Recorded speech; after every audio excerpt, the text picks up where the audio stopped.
Hi, I'm Christopher, And I'm Beth. and this is the Decider Skills introduction video for parents. So in this video, we're going to be talking a little bit about co-regulation, about brain development, the CBT cycle. We're going to explain a bit about what Decider Skills are, give you our top tips for success, and talk a very little bit about our face-to-face workshops. So the first thing we're going to chat about is the idea of co-regulation. So you might have heard the term regulation before. If you are feeling regulated, it means that your emotional state matches the activity that you are doing. It doesn't just mean calm, which is sometimes something that people think about. So co-regulation is this idea that another person can support you to regulate. So us as parents, we can support our children by co-regulation or co-regulating with them. And it's a really, really lovely and important and useful skill. So you can see on the diagram here, we've got these little cups. And this is an interesting sort of infographic around co-regulation that sort of suggests that as children get older, they need a little bit less co-regulation, which is true to some extent, but it's not quite as straightforward as what this would have you believe, because even as grown-ups, we often need people to support us to regulate, don't we? Our friends and our partners and our parents Absolutely. And our families to help co-regulate. And sometimes that will dip and peak depending on how good a day we've had. Absolutely. I think what's really interesting about this slide is when we think about co-regulation, is that we're not born with the ability to regulate ourselves. It's something that we learn over time with both our brain development and also by co-regulation from a caregiver. So that's one of the really important things that we're going to be talking about today. So here we have the window of tolerance. The idea is there is a window that you have through the day of stuff that you can tolerate. And as stuff happens, you might get more excited and move out of that window of tolerance if you get too excited. And you might get angry or anxious. And you might fall back into that after your anger fades.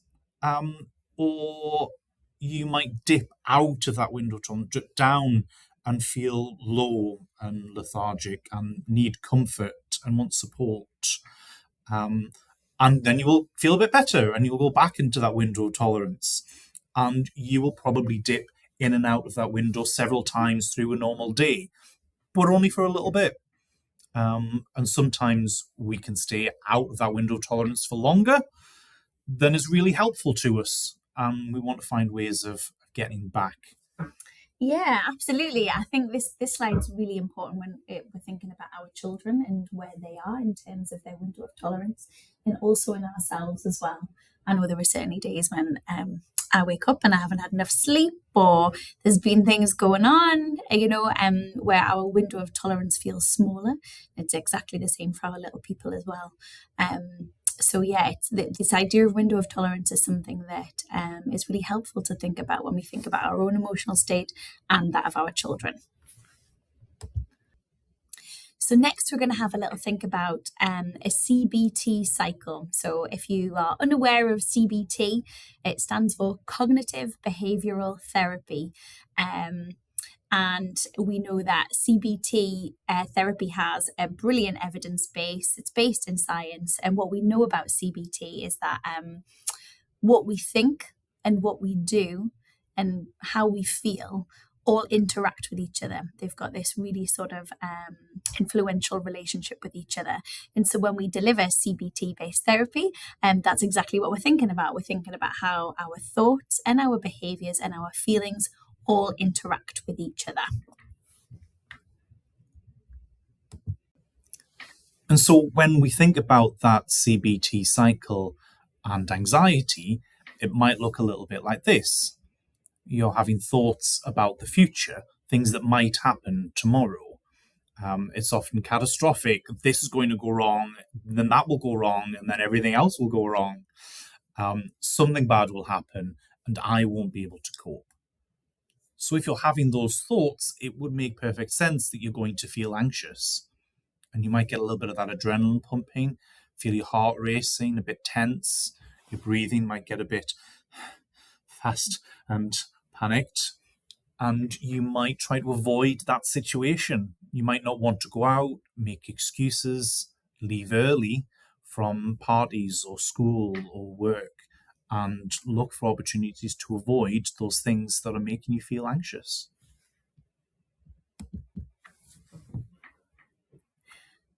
And when we think about that CBT cycle in relation to anger, you can see here on the screen that there's a bit of a formulation there. So often when we are feeling angry, when we track our thoughts, things like "it's not fair" comes up, or "I've been disrespected," or "this is wrong." Our sense of sort of justice is very much at the forefront of our thoughts, which can make us feel quite angry and sort of protective of ourselves. And this increase in adrenaline and all of that stuff that happens in our body when we're really sort of high in an emotion can lead us to want to do things like hit out or kick or scream or shout, and which is a really normal and typical body response for feeling really angry. And all these feelings are doing really important jobs. They are. Your anxiety is trying to keep you safe. We worry about crossing a busy road because you might get hit by a car. We feel angry about things because we want to protect and stand up for the things that are important to us. Yep. And our body's trying to help us do that. It just doesn't always make the next best choice. Yeah. We have to do the next thinking. How do we do this? We do, because the behaviours that come as a result of feeling that way can actually lead to a very different result and can end us in some quite tricky situations. Yeah. So if you always do what you always did, you'll always get what you always got. True. And when we're thinking about the decider skills and any sort of intervention that we do, the really important step is reflecting on it and thinking about, if you haven't gotten an outcome you want, or you aren't able to access something you want, what do you need to change so that you can? Because if you keep repeating those same steps, you're going to find yourself in the same situation. Absolutely. So this is an example of how using a different skill might give you a different outcome. So we've got thoughts around recognizing those early signs of a big emotion. So recognizing maybe thoughts or body sensations that usually lead to some potentially quite problematic behaviors. Using a skill, so the behaviors would be something different. So using a skill rather than just relying on your own body response and the behaviors that come as a result of that, can lead us to feeling more calm, more composed, and more effective. And this is definitely not suppressing an emotion, but just using different skills in order to acknowledge how you are, how you feel, to do something different about that and get a different result. And that's a really important message there. The feelings that you have are normal and they're healthy, and we want you to feel the things that you feel. Yeah. But we also want you to be able to choose outcomes that you are happy with, that you want, making choices about your actions instead of feeling like your emotions are in control, and changing that around a little bit. So the decider skills is a pack used by adults and children across lots of different ages, by lots of different clinicians. Yeah. And it's just breaking down some strategies into helpful, manageable steps that you can feel empowered to take part in. There are 12 initial steps, and depending on the age that we're working with, we might look at some or all of those as they come in useful. So this is just some graphics of the skills, the main sort of 12 skills that are available in Decider Skills. And what's really lovely about the Decider skills is that we get these really sort of nice graphics and sort of easy to remember sort of information with them that are really helpful, and hopefully that as you and your child learn the skills, you can sort of practice them together, and even sort of have things to remind you to use the skills, like these sort of interesting little pictures that go alongside them. Absolutely. And one of the most important things is finding ways to remember them Yeah. and make them useful, so that it's not work. We're not giving you homework and essays to memorize. It's just a little catchy something that you can take off into your life. So when we talked before about feeling the physical responses to those big emotions, something that we call the fizz in Decider skills, might lead you to act on impulse. If you feel angry, your impulse might be to shout. Mm-hmm. If you feel scared, your impulse might be to run away. But then you're not necessarily getting an outcome you've chosen. So instead, we encourage people doing the Decider skills course to ask the decider, to think about a skill they want to use that skill, and then get an outcome that they've chosen. So the first thing that you will probably learn about with your child is this idea of the fizz, and you can see there's a fizzy pop bottle on the screen, and the fizz is just a lovely play on words. It's describing the physical sensations of feeling a really big emotion, but it's also thinking about how a little bit like a fizzy pop bottle it is, because you know fine well that if you wake up on a morning and you've maybe slept in, or maybe there's been bad traffic, you almost feel a little bit like a pop bottle that's been shaken.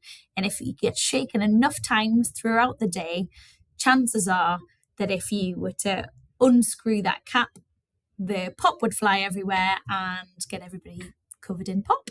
And we know that this is quite a lot like how we experience our emotions, that sometimes if we're not doing enough to sort of regulate that level of fizz, either reduce the fizz or to sort of manage it or let it out slowly or in a way that's helpful, that sometimes there can be a big explosion of emotions, which can lead to some really unhelpful outcomes. Exactly. So the most important skill that we learn is the stop skill. And that's the first step into releasing this fizz through the day. So we're going to have a look at how that breaks down. So we think about stop, because if you're feeling some big emotions, now might not be the best time to act on them. Mm-hmm. Take a deep and slow breath, because you might be having some quick and shallow ones, and you just want to slow down for a moment. Observe and notice that fizz, those physical sensations that you've been having. Pull back, put in some perspective, and think about the big picture. What is going on that you're actually getting those feelings about? And then, most important of all, practice what works and proceed from there. This is one of my favourite skills, the It Will Pass skill.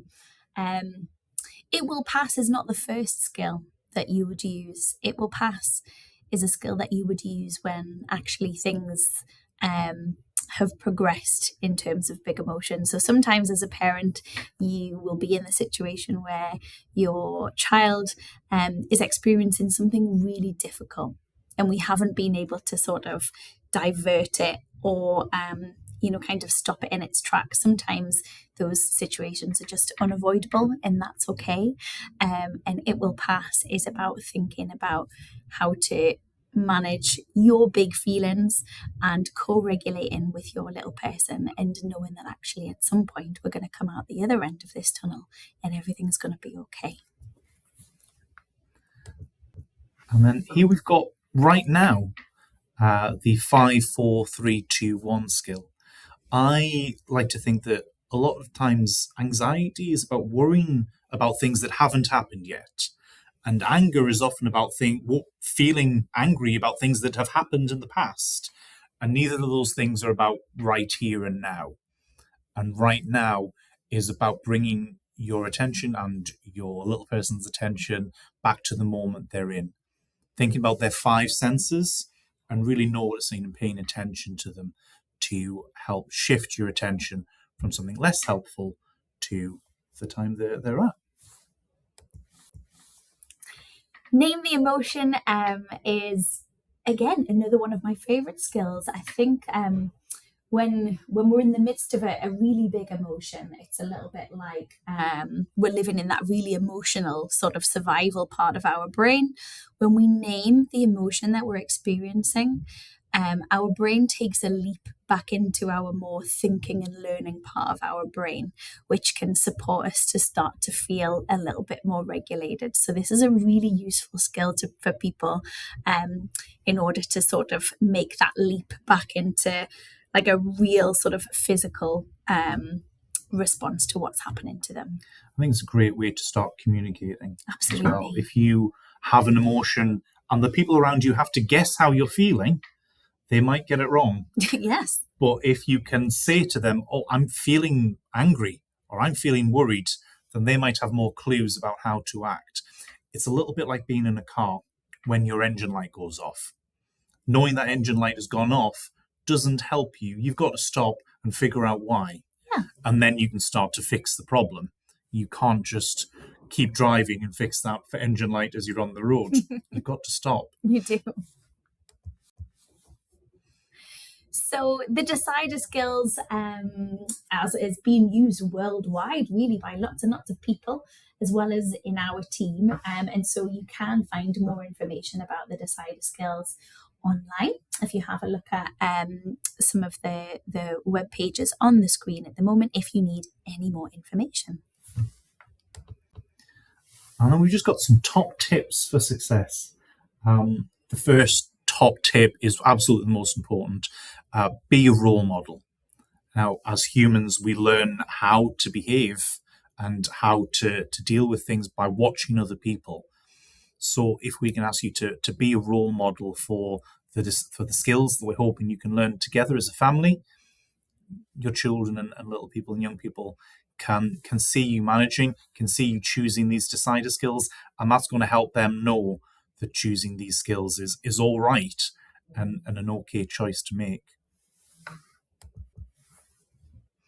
So recognizing when to stop is one of the most useful skills, I think. Really understanding what that sort of escalation of a feeling feels like for us inside. You know, do you get a really quickly beating heart? Do you get I always get like a tightness in my throat and feel like I can't talk, like I'm sort of frozen. I get a knot here in my stomach. Absolutely. So really starting to recognize what that feels like for us and starting those conversations with your children about what that feels like for them is a really good place to start. And very similar, but feeling the fizz, talking and modeling, you know, oh, I'm feeling a little bit of fizz. I've got that tightness in my chest. I've got that lump in my throat. That means I'm feeling some things. And just having that conversation so that your children start to recognize, oh, I've got some similar feelings. This is what my grown-ups were talking about. And to helping them recognize and feel that fizz, those physical signs. So naming the emotions, as we've just discussed previously, is a really important part of this. And it's about having that lovely open communication and talking about how normal it is to feel a whole, array of emotions, because that we're supposed to feel those things. So speaking about it and naming it out loud is really important for that conversation, and also really important for our brain as well, for it to recognize that we're feeling something and that that's okay, and that there are things that we can do to help us. And practice. Talking about these skills, making them a part of life, finding fun ways to make them engaging, looking for opportunities when we can reflect on, have you used that skill today? That was fantastic. Did you not use that skill today? How are you going to use it next time? When we think about, we brush our teeth so that we don't get cavities. We practice the skills so that we can keep a lid on that fizz and keep it in a way, manage it in a way that we're happy with. Yeah. I think it's really important as well to say that we won't always remember to use these skills, and that's okay. these skills are there to help us. And until we're doing them really regularly, there will be times when we don't manage. We work in this team and we do this stuff day in, day out. But there are certainly times when my fears gets the better of me. And actually, it's about saying, that's okay, that's all right. As long as we are doing our best to try and to practice, then we'll get better at it. And that's a really important part of that practice, recognizing that and making the decisions about what you want to do differently next time.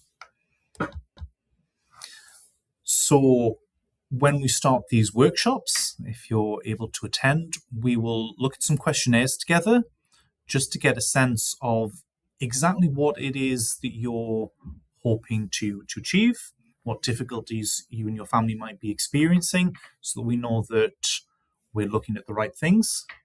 And that's something that we'll go through together and talk to about together. And then we'll see you soon. Yeah, we will. And there'll be a practitioner in touch with you really soon if they haven't been already, to arrange with you for your workshop times. And yeah, we're looking forward to seeing you then. Yeah. And if you've got any questions about anything we've talked about today, bring that along, and hopefully the practitioner in that group can help answer them. Thank you. Bye. Bye.